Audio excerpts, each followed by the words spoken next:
नमस्कार मंडळी, आपलं स्वागत आहे आजच्या आगळ्या वेगळ्या कार्यक्रमात.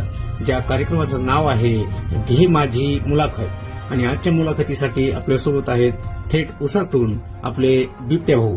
तर बिबट्या भाऊ, सध्याची तुम्ही या महाराष्ट्रभर दहशत तुम्ही माजवली आहे, त्याच्याबद्दल काय सांगताल? अहो, दहशत कसली? आम्ही रात्रीचं बाहेर फिरायला निघतो, दिवसा असती ट्रॅफिक म्हणून रात्री निघतो. त्याच्यात कसली आली दहशत? लोक आम्हाला बघून घाबरतात, त्याला आम्ही काय करणार? नाही, पण असं दुसऱ्याच्या शेतात जाऊन राहणं, तिथले नुकसान करणं हे बरोबर नाही ना. आमचे जंगल तोडले तेव्हा कुठं कळतं भारी मादायला तू? शब्दाची मर्यादा ठेवा. शब्दाची मर्यादा ठेवा म्हणतो. एखाद्या नेत्यानं चुत्या म्हणलेलं चालतंय, येडझाव्या म्हणलेलं चालतंय, आमचं चालत नाही का तुला? हो करे तो रासलीला, हम करे तो कॅरेक्टर ढिला. वा रे वा. त्यांची एक बातमी माझ्याकडे आहे, ती बातमी आधी तुम्ही पहा.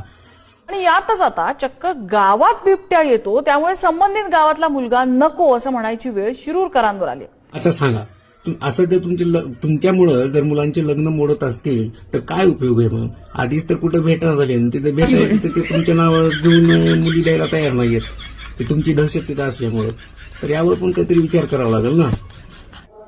माझी महाराष्ट्रातील तमाम जनतेला हात जोडून नम्र विनंती आहे की लग्नाच्या मामल्यात आमचं नाव बदनाम करू नका.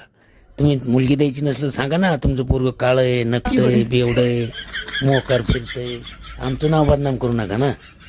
हो बिबट्या भाऊ, पण आता सरकारनं कडक कारवाईचे आदेश दिलेले आहेत. ह्या सरकारची धमकी मला तुम्ही देऊ नका. हे काय म्हणले होते, 1 कोटी शेळ्या जंगलात सोडणार. नाही, शेळ्या सोडणार होते, पण तुमच्यापर्यंत पोहोचण्यासाठी मार्ग आहे तो सापडला नाही सरकारला. अहो, मग ते स्विगीवाले झोमॅटोवाले कधी कामाला येणार आहेत? त्यांना ध्यानात पाठवून इकडे जंगलात. हो, याचा तर विचार सुद्धा त्यांनी केला नसेल. बरोबर आहे, झोमॅटो आणि स्विगी हे देऊ शकतात तुम्हाला. नाही, ते शेळ्याचं काहीतरी होईल, पण तुमची दहशत तुम्ही बंद करा, किंवा नाहीतर मग हे जे सरकार आहे ते कडक पावलं उचलू शकतं. आम्हाला अशा धमक्या देऊ नका, आणि इथून पुढे जर दिली तर तुमच्या उसात घुसायला मला वेळ लागणार नाही.